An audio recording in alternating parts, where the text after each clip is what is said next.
Picture this. It's 1993, and a 24-year-old actress sits in her car after yet another failed audition, wondering if she should give up on Hollywood entirely. The Los Angeles sun beats down through her windshield as she stares at the casting director's business card, now crumpled in her sweaty palm. She's been told to lose 30 pounds. Her last 3 TV shows have been canceled. Industry insiders whisper that she's nice but not star material. She's everyone's second choice, and in Hollywood, second choice usually means no choice at all. The rejection letters pile up on her kitchen table like unpaid bills. Each one is a small death, a tiny confirmation that maybe she doesn't have what it takes. Casting directors smile politely during auditions, their eyes already moving to the next headshot before she's even finished her lines. Her agent's enthusiasm grows colder with each passing month, phone calls becoming shorter, meetings getting rescheduled, and then forgotten entirely. She watches other actresses, women she went to acting school with, land the roles she auditioned for. They get the callbacks she desperately wanted. They book the pilots that could change everything, and she's left wondering what they have that she doesn't. What invisible quality makes them first-choice material while she remains perpetually on the backup list? The dream that brought her to Los Angeles from New York feels more like a cruel joke every single day. The expensive headshots that drained her savings account gather dust. The acting classes that promised to unlock her potential feel like wasted time and money. The vision of herself accepting awards, walking red carpets, becoming someone who matters, seems more impossible with each passing rejection. But what if I told you that being everyone's second choice was actually her secret weapon? What if the very thing that made casting directors hesitate, that made producers look past her, that made agents treat her as backup plan, was exactly what would make audiences around the world fall in love with her? What if everything she thought was wrong with her was actually everything that was right? That actress was Jennifer Aniston, and her story isn't just about Hollywood success or career strategy. It's about discovering that sometimes the thing that makes you different, the thing that makes you feel like you don't quite fit anywhere, is actually your greatest strength. It's about learning that in a world obsessed with being first, with being the obvious choice, there's incredible power in being the choice people don't realize they want until they have it. This isn't a story about getting lucky or being discovered by the right person at the right moment. This is about a woman who figured out how to turn her perceived weaknesses into superpowers, who learned that authenticity beats perfection every single time, who proved that sometimes being everyone's second choice is exactly where you need to be to change everything. Imagine spending years being told you're not quite right for anything, only to discover that not being quite right was exactly what the world was waiting for. Imagine turning every rejection into research, every failure into preparation for something bigger. That's Jennifer Aniston's story. And by the end, you'll understand why being second choice might be the most powerful position of all.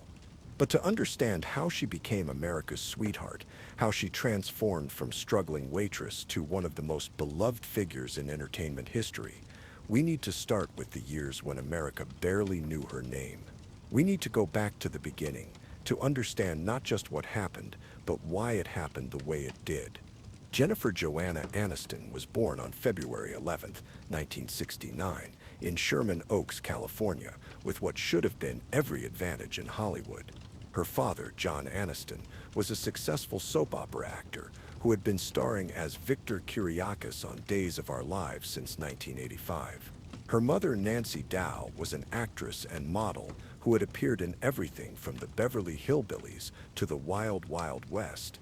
The entertainment industry wasn't some mysterious foreign country to young Jennifer. It was the family business. She grew up understanding the rhythms of television production, the pressure of memorizing lines, the uncertainty of waiting for renewal decisions. She knew that success in Hollywood required more than talent. It required persistence, luck, and the ability to handle rejection without losing yourself in the process. Her parents' marriage was complicated, marked by John's demanding career schedule and Nancy's struggle to balance her own ambitions with motherhood. They divorced when Jennifer was 9 years old, and she moved with her mother to New York City. This early experience of family disruption would later inform her ability to portray characters dealing with life changes and unexpected challenges. Growing up between New York and Los Angeles, Jennifer was immersed in different aspects of the entertainment world. In New York, she attended the Rudolph Steiner School, where creativity and artistic expression were encouraged above traditional academic achievement. The Steiner method emphasized imagination, emotional development, and finding your authentic self rather than conforming to external expectations. Later, she transferred to Fiorello Oge, LaGuardia High School of Music and Art and Performing Arts, the same school that inspired the movie and television show Fame. Here she was surrounded by other young people who shared her passion for performance. She studied drama, participated in school productions, and began to understand that acting wasn't just about memorizing lines. It was about truth, authenticity, and connecting with audiences on an emotional level. Every indication pointed toward inevitable success. She had the genetics, the training, the connections, and the natural beauty that typically open doors in Hollywood. Her drama teachers praised her instincts. Her classmates respected her talent. Her family expected her to follow in her father's footsteps, perhaps even surpass his achievements. But Hollywood has a way of humbling even the most prepared dreamers. The entertainment industry that looks so manageable from the inside of a famous family turned out to be brutal, unpredictable, and often irrational when experienced as a young actress trying to build her own career. By 1993, Jennifer's resume read like a cautionary tale about the entertainment industry's capacity for crushing spirits and destroying dreams. Her professional journey had been a masterclass in how to fail spectacularly while everyone watched, how to have doors slammed in your face despite having what seemed like every advantage. The failures started early and came fast, each one more demoralizing than the last. In 1990, she landed what seemed like a breakthrough role on Malloy, a Fox sitcom starring Mayim Bialik. The show was about a bright teenager trying to navigate high school while dealing with her eccentric family. Jennifer played Courtney, the popular girl who becomes friends with the main character. But Malloy was so poorly received by both critics and audiences that only 4 of the 7 filmed episodes ever made it to air. The show disappeared so quickly that most viewers never even knew Jennifer Aniston had been on television. For someone just starting their career, it was devastating to be associated with such a complete failure. The cancellation taught Jennifer her first harsh lesson about the entertainment industry. It didn't matter how hard you worked or how well you performed if the show itself didn't connect with audiences. You could do everything right and still fail because of factors completely beyond your control. This lesson would prove crucial later in her career when she learned to choose projects more strategically. Then came Ferris Bueller, the television adaptation of John Hughes' beloved 1986 movie. The producers cast Jennifer as Jeannie Bueller, the sarcastic sister who had been memorably played by Jennifer Grey in the film. It seemed like a sure thing. The movie was a classic. The characters were already beloved. How could it fail? But the show was canceled after just 13 episodes, with critics calling it a pale imitation of the original film. The comparison to Jennifer Grey's iconic performance was inevitable and unflattering. For Jennifer, it wasn't just another cancellation. It was being associated with disappointing millions of fans who loved the movie and felt that the television version diminished something special. The failure of Ferris Bueller taught Jennifer another crucial lesson. Sometimes being connected to beloved source material makes failure even more painful and public. The expectations are higher, the criticism is harsher, and the disappointment cuts deeper. She began to understand that in Hollywood, not all opportunities are actually opportunities. Some are traps disguised as breaks. The third strike was Muddling Through, a CBS sitcom that premiered in the summer of 1994. The show starred Stephanie Beacham as a woman trying to readjust to life after being released from prison for shooting her husband's lover. Jennifer played Madeline, the supportive daughter who helps her mother rebuild their relationship and their lives. The premise had potential for both comedy and drama, and Jennifer's performance showed growth and maturity from her previous television work. But the show couldn't find its audience and was canceled after only 10 episodes. 3 canceled shows in 4 years. In Hollywood math, that usually equals career over. Agents stop returning calls. Casting directors stop taking meetings. The industry writes you off as someone who can't carry a show. But the failures weren't just professional setbacks. They became personal attacks on who she was as a person. Casting directors looked at her across audition room tables and delivered verdicts that cut to the core of her self-worth. She was told to lose weight, not just 5 or 10 pounds, but 30 pounds or more.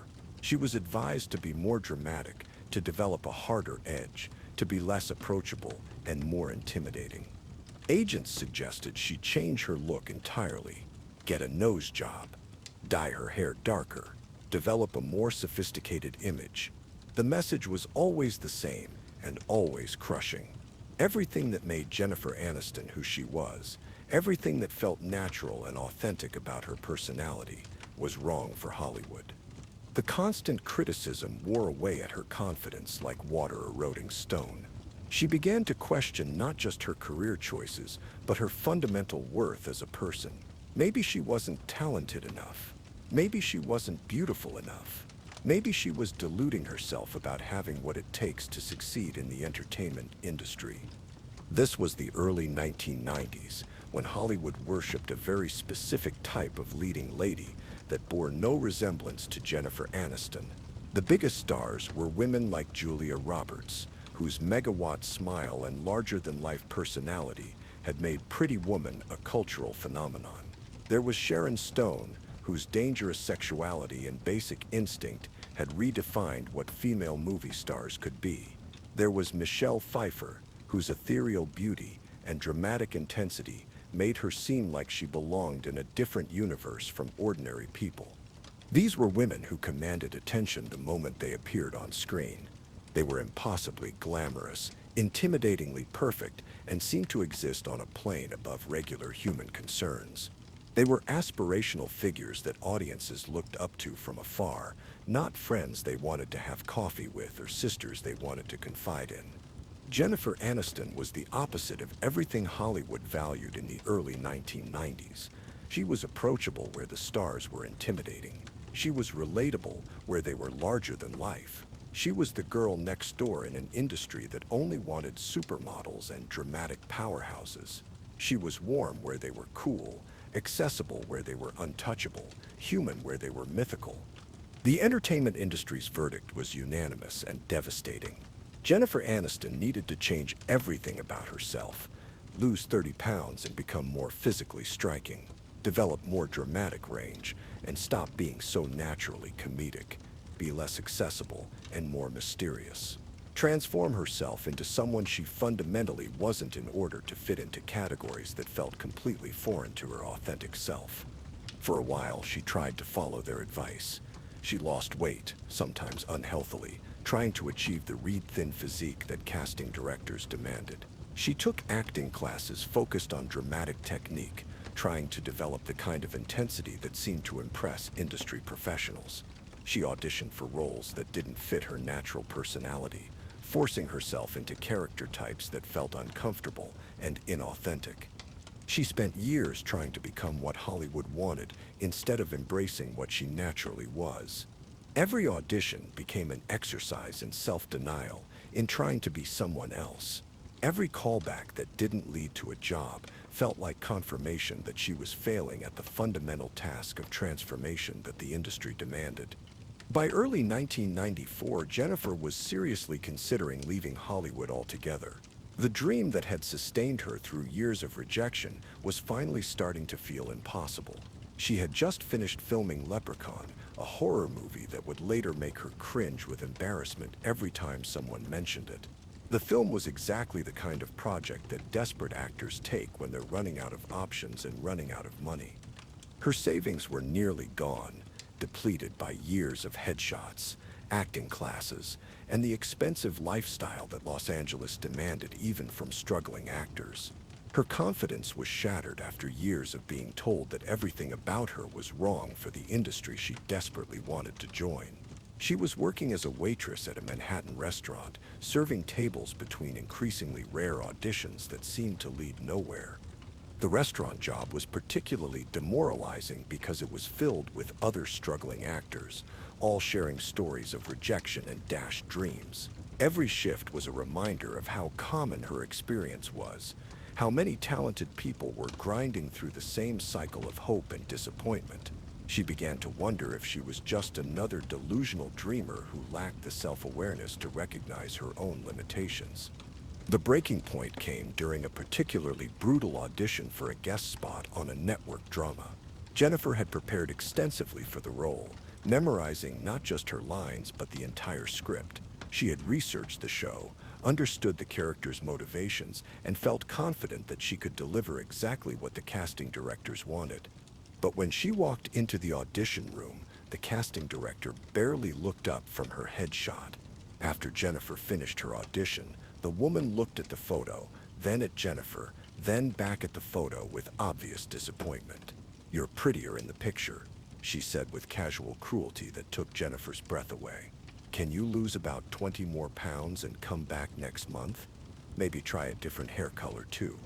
Jennifer smiled politely, thanked the woman for her time, and walked to her car with as much dignity as she could maintain. But instead of driving home, she sat in the parking lot and cried. Not just tears of disappointment, but tears of rage and frustration and complete exhaustion with a system that seemed designed to destroy rather than nurture talent. That night, she called her mother and seriously discussed moving back to New York. Maybe she could try theater, where personality and authenticity seemed to matter more than conforming to narrow beauty standards. Maybe she could teach acting to young people who still believed in the power of storytelling. Maybe it was time to admit that Hollywood wasn't the place for someone like her. But something profound happened during this dark period that would change everything about Jennifer's career and life. Instead of becoming bitter or desperate, she began to pay attention to what she actually enjoyed about acting. She started noticing that her favorite moments on set weren't when she was trying to be dramatic or mysterious. They were when she was allowed to be natural, authentic, and real. She realized that her favorite roles weren't the leading ladies she was supposed to want. They were the best friends, the supporting characters, the people who felt genuinely human, the characters who made mistakes and learned from them, who had flaws that made them more interesting rather than less perfect. During those long shifts at the restaurant, she found herself studying the customers and her fellow servers with new eyes.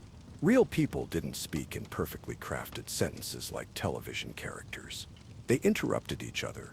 They said the wrong thing at exactly the right moment. They were funny without trying to be funny. They were messy and authentic in ways that most television characters never were allowed to be. She started watching movies and television differently too, studying not the obvious stars who dominated the screen, but the character actresses who worked consistently year after year. People like Catherine Keener, who brought intelligence and authenticity to every role. Parker Posey, who made quirky characters feel completely real.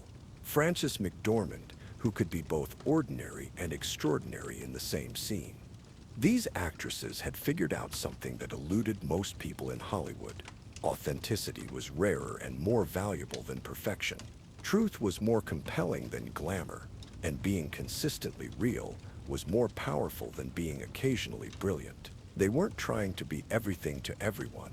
They were being something specific and genuine, and that specificity made them irreplaceable. Jennifer began to understand that her years of rejection hadn't been failures.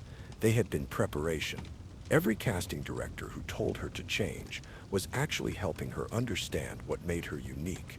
Every role she didn't get was protecting her from projects that wouldn't have showcased her real strengths. As 1994 began, Jennifer Aniston made a decision that would define the rest of her career. She stopped trying to be what everyone wanted her to be. Instead, she decided to figure out what made her special exactly as she was. She didn't know it yet, but this shift in thinking was about to position her perfectly for an opportunity that would change everything.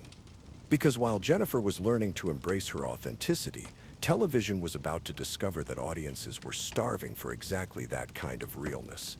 The glossy perfection that had dominated entertainment in the 1980s was starting to feel hollow to viewers who were dealing with real problems like economic uncertainty, relationship struggles, and the challenge of becoming adults in a world that felt increasingly complex. The stage was being set for a revolution in how entertainment connected with people, and Jennifer Aniston was about to become the perfect person at the perfect moment for that revolution. The universe was preparing to show her that being everyone's second choice was actually the most powerful position she could possibly be in. In early 1994, something unexpected happened that would prove to be the turning point Jennifer desperately needed. After months of rejections and near misses, she received a call from her agent about an audition that would prove to be different from anything she had experienced before. The project was called Friends Like These, a pilot about six 20-somethings living in New York City, trying to figure out their lives, careers, and relationships. The creators, David Crane and Marta Kaufman, were relatively unknown in the industry. They had worked on shows like Dream On, but they weren't the kind of high-profile showrunners that guaranteed success. The network was NBC, which had some hits like Cheers and Seinfeld, but wasn't dominating the television landscape like it would in later years. There were no major stars attached to the project, no famous directors, no obvious hooks that would guarantee audience attention. On paper, it looked like just another pilot that might never make it to air. Jennifer had been through this process before with Malloy, Ferris Bueller, and Muddling Through. She knew that most pilots never get picked up, and even those that do often get canceled after a few episodes. She had learned not to get her hopes up about projects that seemed too good to be true. But when Jennifer read the script for Friends Like These, something clicked in a way that was completely different from her previous experiences. These characters felt real in a way that most television characters didn't. They made mistakes that mattered. They had flawed relationships that felt recognizable. They were figuring out their lives as they went along rather than having everything predetermined by plot requirements. Most importantly, they felt like actual friends rather than perfectly crafted fictional constructs designed to hit demographic targets. They interrupted each other. They had inside jokes. They supported each other through genuine problems. The dialogue sounded like conversations that real people might actually have, rather than setup and punchline exchanges that existed only to service the plot. Jennifer was initially asked to audition for Monica Geller, the chef character who was organized, driven, and had her life relatively together compared to the others. Monica was responsible, goal-oriented, and successful in her career. It was exactly the kind of put-together, competent role that casting directors usually offered Jennifer. The safe choice for an actress who had been typecast as the reliable supporting character. But Jennifer did something that revealed her growing understanding of her own strengths and the changing landscape of television. She asked to audition for Rachel Green instead. Rachel was completely different from Monica and completely different from the kinds of characters Jennifer had been playing in her previous shows. Rachel was the character who starts the pilot by running away from her wedding in a designer dress, showing up at a coffee shop where she hasn't seen her high school friends in years. She's privileged but naive, well-meaning but often clueless, trying to figure out how to be an adult without her father's money or approval for the first time in her life. Why did Jennifer want Rachel instead of Monica? Because Rachel was the mess. Rachel was the one who didn't have her life figured out, who was starting over, who was learning how to be independent and make her own decisions. And in 1994, that's exactly where Jennifer Aniston was in her own life. She was 25 years old, professionally starting over after multiple career setbacks, learning how to trust her own instincts rather than trying to please everyone else. Rachel Green was flawed in ways that felt completely natural to Jennifer. She was the friend who meant well but said the wrong thing. She was trying to figure out how to do laundry, how to hold down a job, how to navigate relationships without the safety net of her family's wealth. She was relatable in a way that most television characters weren't allowed to be at the time. But Rachel was also aspirational in subtle ways that audiences would find compelling. She had great style, even when she couldn't afford expensive clothes. She was optimistic even when things went wrong. She was loyal to her friends, even when she was struggling with her own problems. She represented the possibility of reinventing yourself, of becoming the person you wanted to be rather than the person others expected you to be. Here's something most people don't know about Jennifer's casting as Rachel Green, something that perfectly illustrates the second choice theme that would define her entire career. She wasn't even close to being the first choice for the role. The studio executives and producers were actively pursuing several other actresses who seemed like safer, more obvious choices. The biggest name they wanted was Téa Leoni, who had just starred alongside Will Smith and Martin Lawrence in Bad Boys and was being called the next Lucille Ball by entertainment media. Leoni had the kind of established movie career that television producers dreamed of attracting to their shows. She was beautiful, talented, and had proven box office appeal. The producers of Friends Like These offered Leoni the role of Rachel along with a substantial salary and the promise that the show would be built around her character. They envisioned her as the breakout star who would drive the show's success. Entertainment Weekly was already reporting that she had been cast, and industry insiders considered it a done deal. But at the last minute, Leoni turned down Friends Like These to star in The Naked Truth, a sitcom for CBS that seemed like a sure bet. The show was created by Chris Thompson, who had success with Bosom Buddies, and it offered Leoni the chance to be the unquestioned star rather than part of an ensemble cast. Other established actresses were also considered before the producers turned to Jennifer. They met with Reese Witherspoon, who was interested but ultimately chose to focus on her movie career. They talked to several other actresses who were more established, more traditionally beautiful in Hollywood terms, or had stronger comedy backgrounds from sketch shows or stand-up. The casting process revealed something important about how Hollywood typically worked. The first choices were always the safe choices, the obvious choices, the actresses who looked good on paper and seemed to guarantee success. The industry was risk-averse, preferring known quantities over unknown potential. So when Jennifer Aniston was finally cast as Rachel Green, she was literally everyone's second choice. The network executives had wanted someone else with more name recognition. The producers had offered the role to someone else first. Even some of the other actors who were cast in the show expected to be working with a bigger name, someone who would help guarantee the show's success. But sometimes being second choice isn't about not being good enough for what people think they want. Sometimes it's about being perfect for what people don't know they need yet. And in September 1994, television audiences were about to discover that they desperately needed exactly what Jennifer Aniston had to offer. The audition process for Friends Like These was unlike anything Jennifer had experienced in her previous casting experiences. David Crane and Marta Kaufman weren't just looking for actors who could deliver lines effectively. They were looking for people who had genuine chemistry with each other, who could make the audience believe that these 6 characters had been friends for years. Jennifer auditioned with different combinations of the other potential cast members, testing how the group dynamic worked with various personality types. The chemistry test revealed something that surprised even the creators. Jennifer had a natural ability to make everyone around her seem more authentic and relaxed. She brought out the best in the other actors, making their performances feel more natural and spontaneous. This was a skill Jennifer had developed during her years of struggle, though she didn't realize it at the time. Being everyone's second choice had taught her how to support other people, how to make them shine, how to be generous in ways that made the whole group stronger. She wasn't trying to dominate scenes or prove she was the most talented person in the room. She was focused on making the scenes work, making the relationships feel real. When Friends premiered on September 22nd, 1994, at 8:30 p.m. on NBC, it was immediately clear that something special was happening. The show drew over 21 million viewers for its pilot episode, which was impressive but not unprecedented. What was unusual was how quickly audiences connected with the characters and how intensely they responded to the show's portrayal of young adult friendship.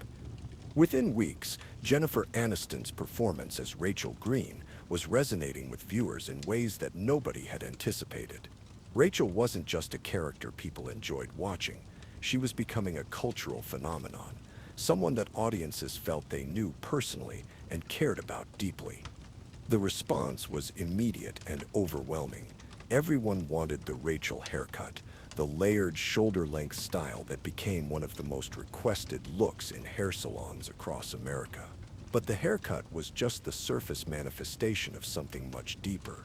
Everyone wanted to be Rachel's friend. They wanted to live in her apartment, to be part of her group, to have the kind of authentic relationships that the show portrayed. What Jennifer had instinctively understood about Rachel was exactly what audiences were craving without knowing it. Rachel wasn't intimidatingly perfect like other television characters of the early 1990s. She made mistakes that felt real and relatable.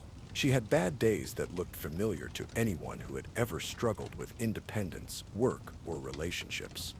Rachel's storylines in that first season were revolutionary in their ordinariness and authenticity.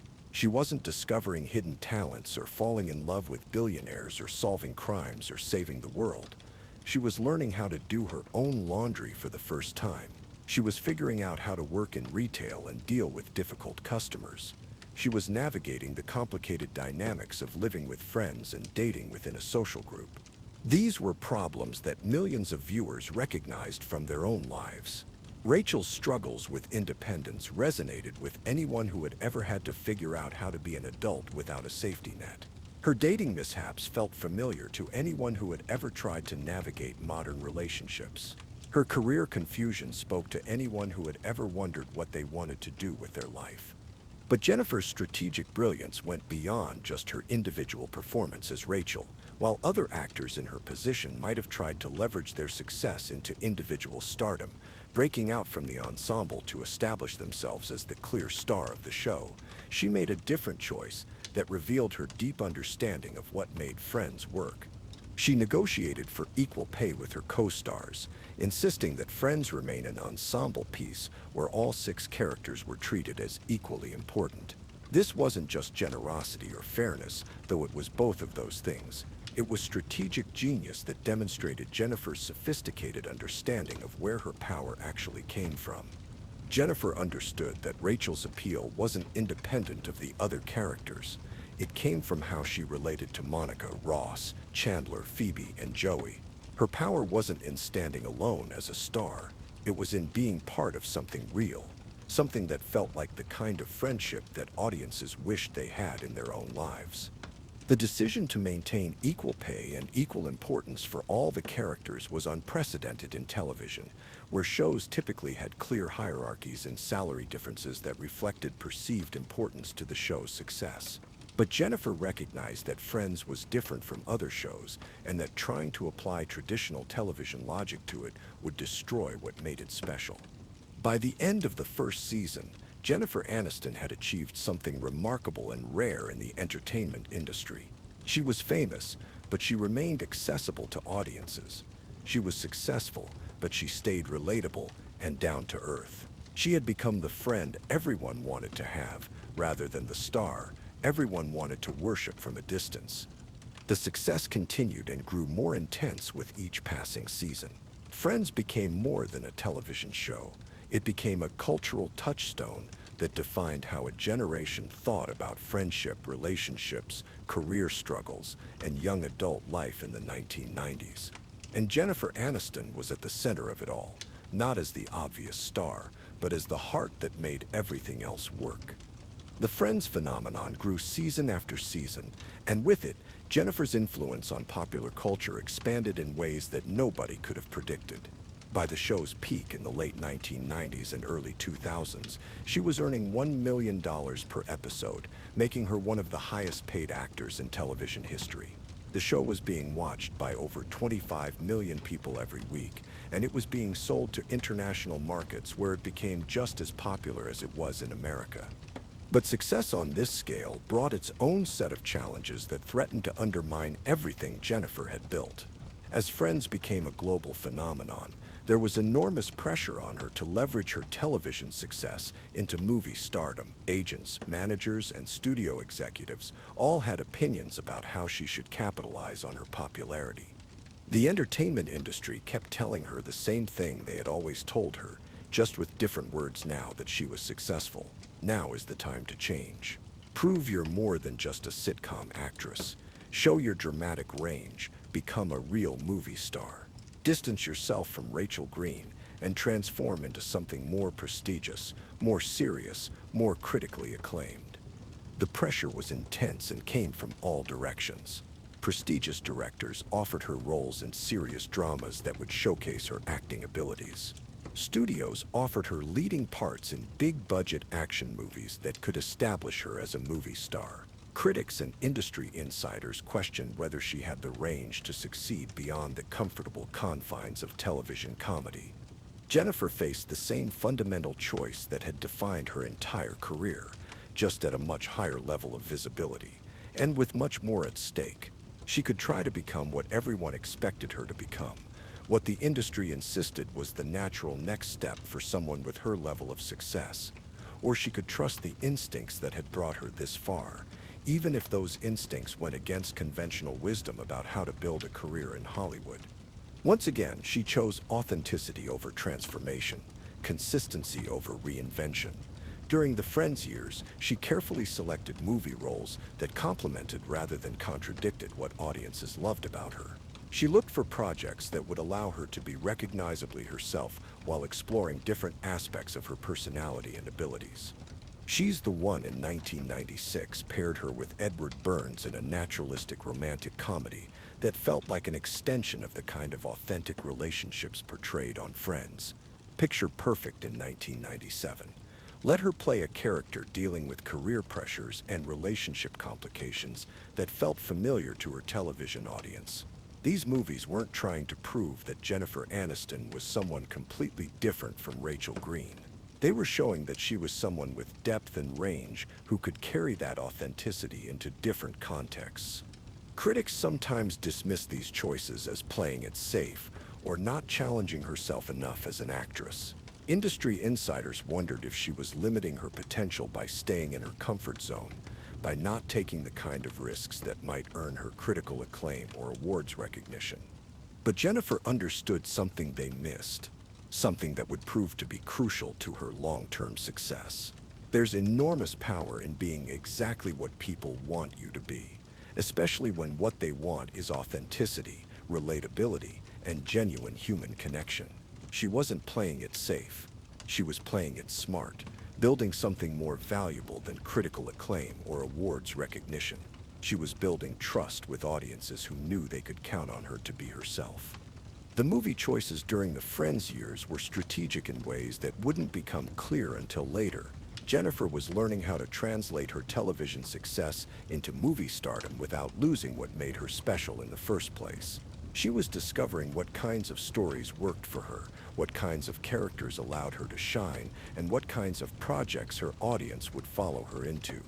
More importantly, she was proving to studios that there was a substantial audience for movies that prioritized authenticity over spectacle, character development over special effects, and genuine emotion over manufactured drama. She was quietly revolutionizing what kinds of movies could be successful, paving the way for the romantic comedy renaissance that would define the late 1990s and early 2000s.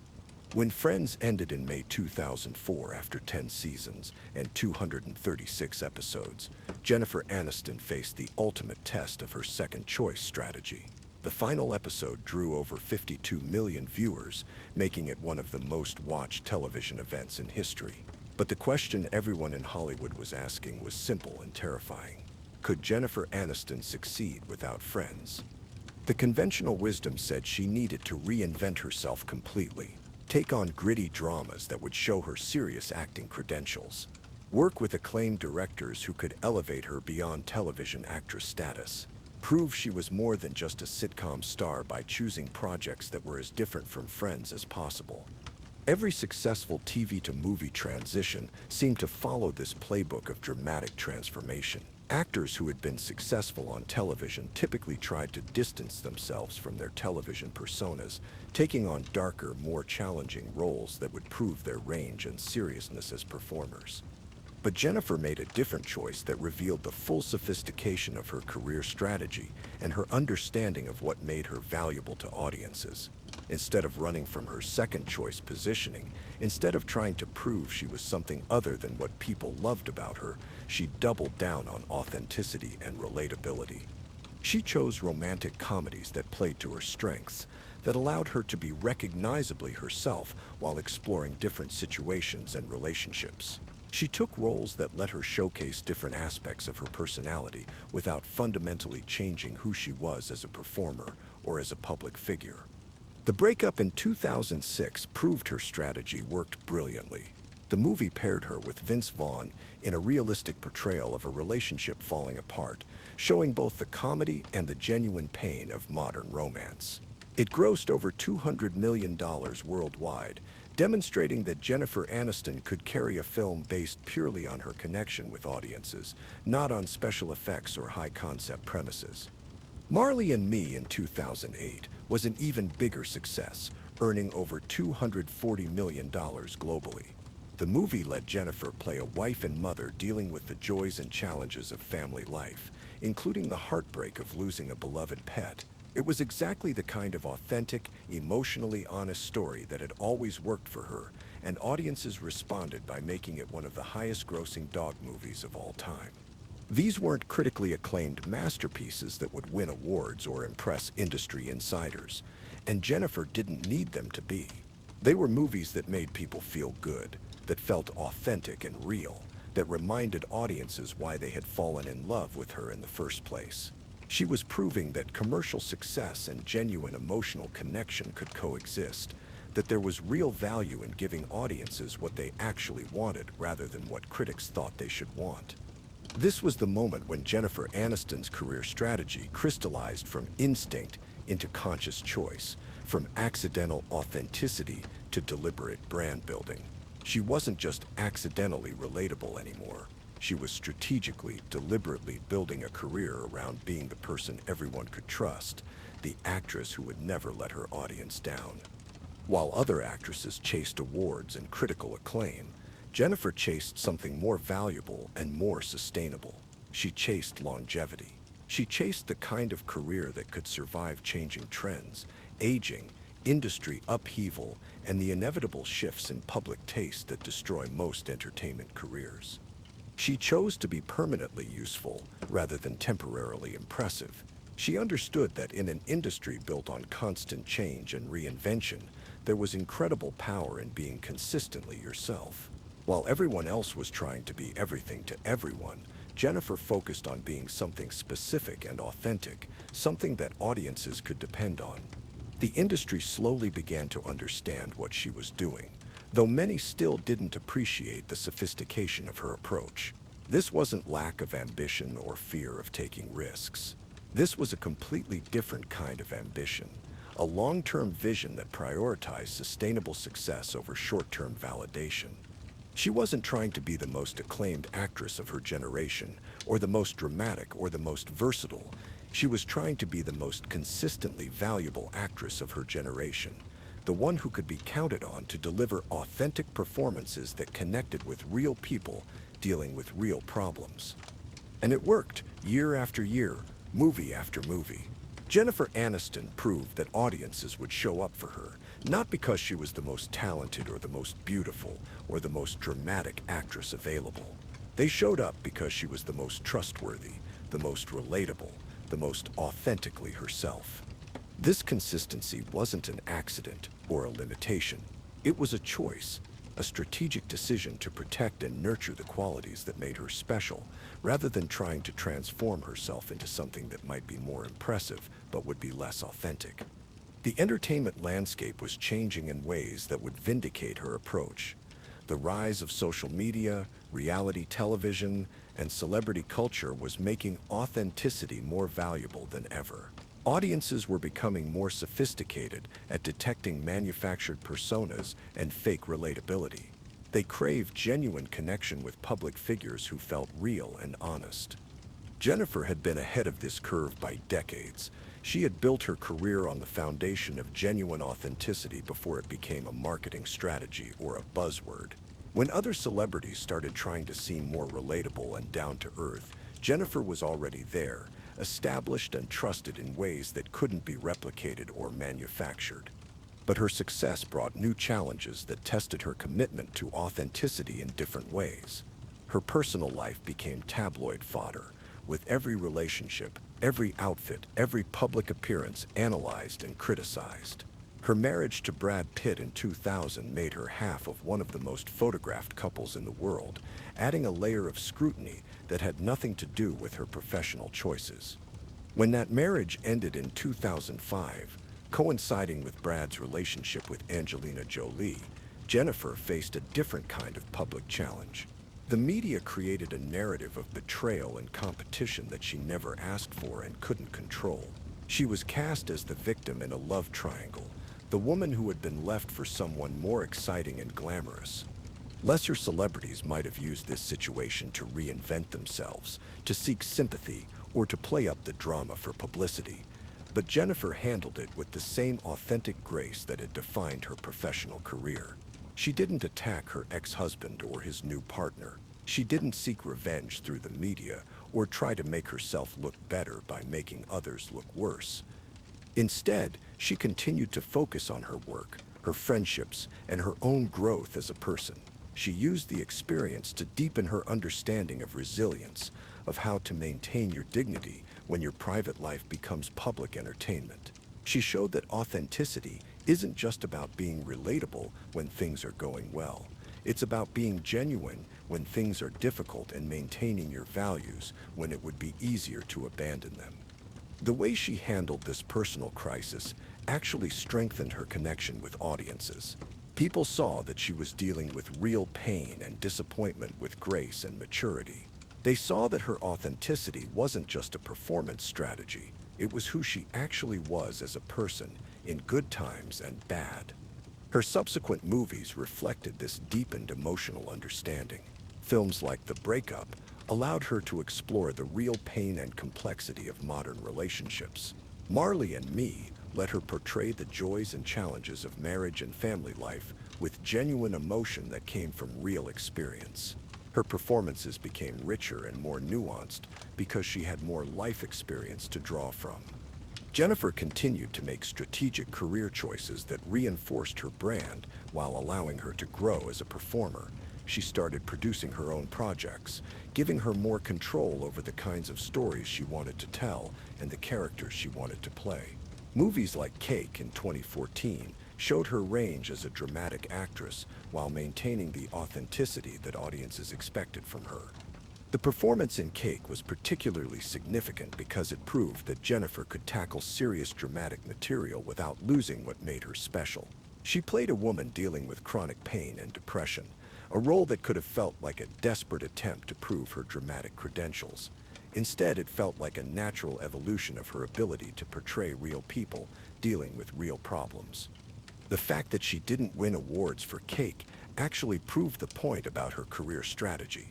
She wasn't acting for critics or awards voters. She was acting for audiences who wanted to see honest portrayals of difficult experiences. The performance was praised by viewers who recognized the authenticity she brought to a challenging role. As streaming services began to change the entertainment landscape, Jennifer adapted with the same strategic intelligence that had guided her career from the beginning. Her production company, Echo Films, focused on projects that aligned with her values and her understanding of what audiences wanted. When she joined the morning show on Apple TV Plus in 2019, it represented a perfect synthesis of everything she had learned about career strategy, audience connection, and authentic storytelling. The show dealt with serious issues like workplace harassment and media ethics while maintaining the human-centered approach that had always been Jennifer's strength. Her performance as Alex Levy showed that she could tackle contemporary social issues without sacrificing the relatability that had made her famous. She was still recognizably Jennifer Aniston, but she was exploring more complex and challenging material than she had been offered earlier in her career. The success of the morning show proved that her approach to career longevity had worked exactly as intended. More than 25 years after Friends premiered, she was still drawing audiences, still relevant, still trusted by viewers who had grown up with her and continued to follow her career. But perhaps the most telling indicator of her success was what happened when she joined Instagram in 2019. Her first post, a friend's reunion photo, broke the platform's records and crashed Instagram servers as millions of people rushed to follow her. Within hours, she had gained more followers than most celebrities accumulate in years of social media activity. The response revealed something crucial about her relationship with audiences. People weren't just nostalgic for friends or curious about her current projects. They genuinely wanted to be connected to her, to feel like they were part of her life and her ongoing story. The authenticity she had cultivated over decades had created a bond with audiences that transcended any individual project or performance. Today, more than 30 years after she started her career as everyone's second choice, Jennifer Aniston remains one of the most beloved figures in entertainment. Her influence extends far beyond her own achievements to the broader transformation of how celebrity and authenticity intersect in modern culture. She helped usher in an era where relatability became genuine currency in Hollywood, where audiences were hungry for stars who felt like real people rather than untouchable icons living in a different universe. The actresses who followed understood the lesson she had taught through her career choices and her consistent commitment to being herself. Stars like Reese Witherspoon built production companies focused on female-driven stories. Amy Poehler created content that celebrated authenticity and friendship. Kristen Bell built a career on being genuinely likable and down-to-earth. They all learned that being approachable wasn't a weakness to overcome. It was a superpower to cultivate and protect. Jennifer's business ventures reflect this same strategic thinking that has guided her entertainment career. Her hair care line, Lola V, feels premium but accessible, aspirational but achievable. Her production company focuses on stories that feel authentic and emotionally honest. Everything she touches carries the same DNA of accessible excellence that has defined her public persona. The entertainment industry itself has been transformed by the approach she pioneered. The rise of streaming platforms, social media, and direct-to-consumer content has made authenticity more valuable than ever. Audiences can smell manufactured personalities from miles away, and they crave the genuine connection that Jennifer Aniston perfected decades before it became a marketing strategy.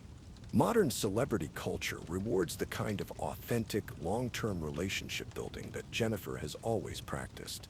The biggest stars today are those who feel accessible and real, who share enough of themselves to create genuine connections while maintaining appropriate boundaries and dignity. So what can the rest of us learn from Jennifer Aniston's journey from everyone's second choice to one of America's most enduring favorites? The lessons are profound and universally applicable, whether you're building a career, starting a business, navigating relationships, or simply trying to find your place in the world.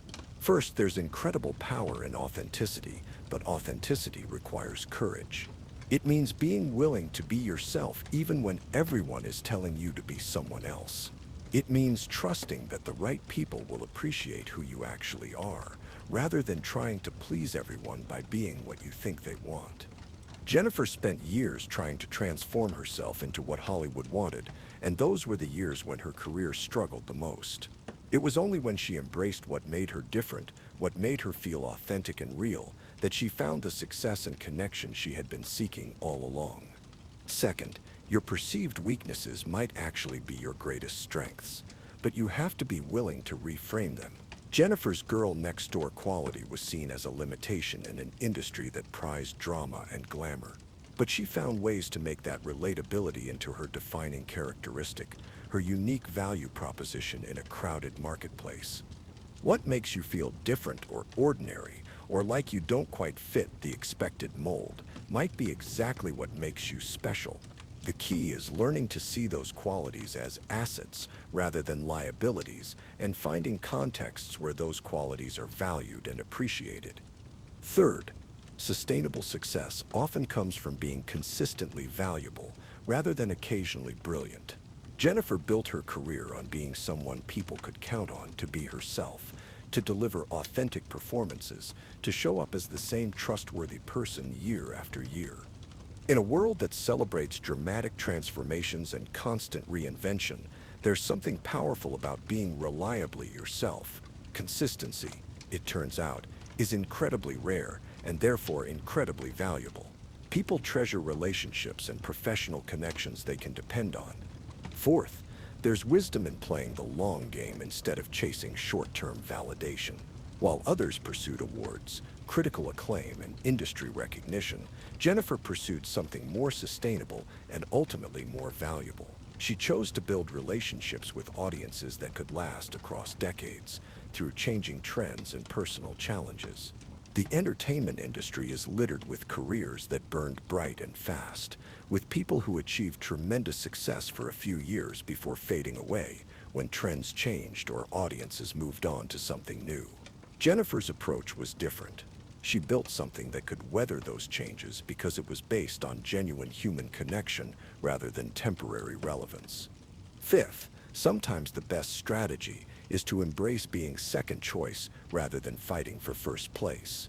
Jennifer's entire career trajectory changed when she stopped trying to be what casting directors wanted first and started being what audiences didn't know they needed until they found it.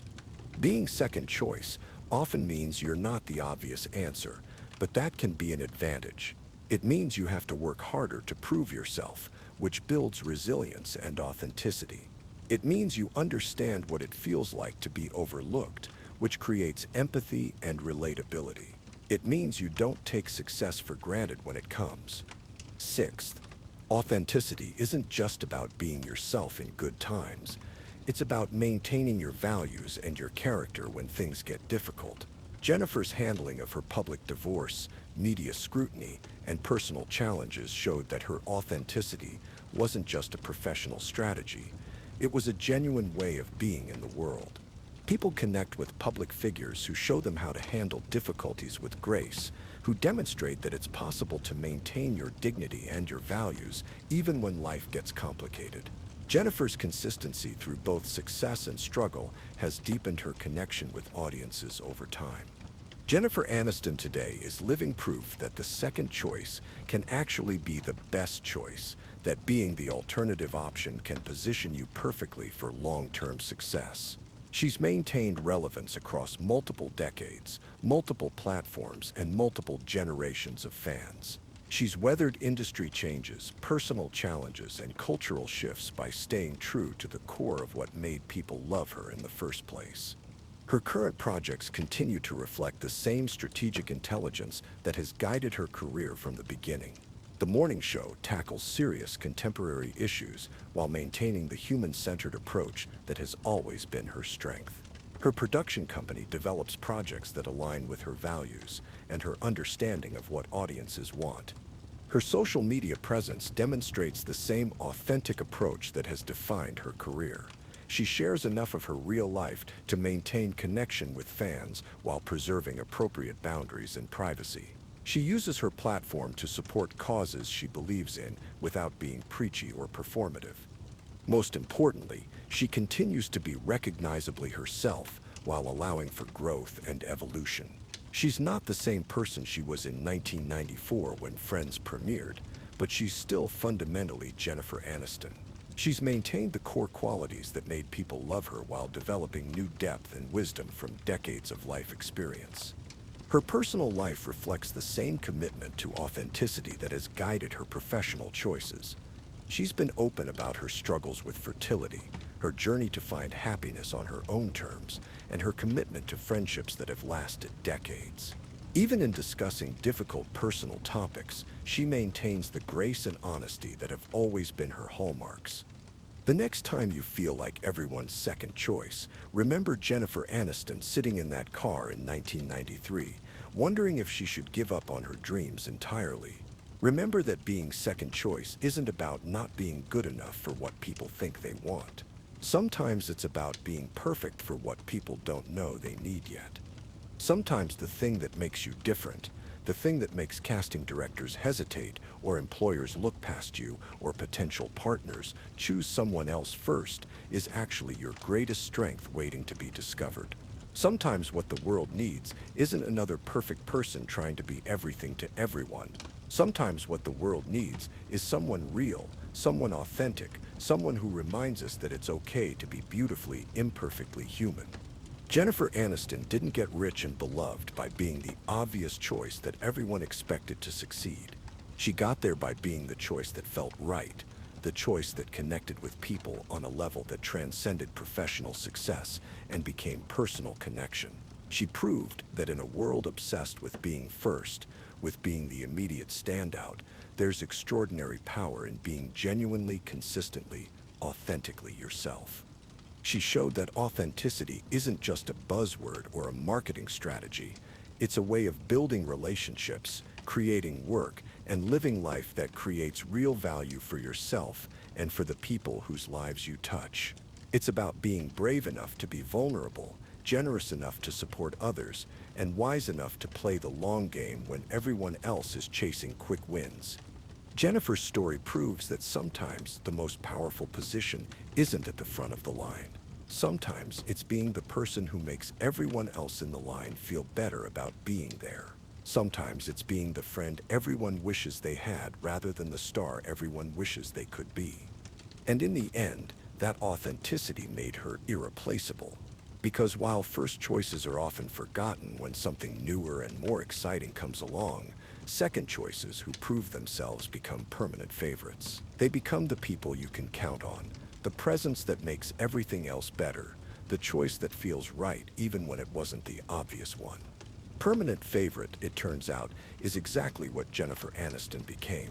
Not by being perfect or being first or being what everyone expected her to be, but by being consistently, authentically, courageously herself. And that, perhaps, is the most valuable lesson of all. In a world that's constantly changing, the most radical thing you can do is stay true to who you are while growing into who you're meant to become. Jennifer Aniston's journey from everyone's second choice to America's sweetheart isn't just a Hollywood success story. It's a blueprint for building a life and career that matter, that last, and that create genuine value for the world. It's proof that authenticity isn't just the right choice morally, it's the smart choice strategically. And sometimes, just sometimes, being exactly who you are is exactly what the world has been waiting for.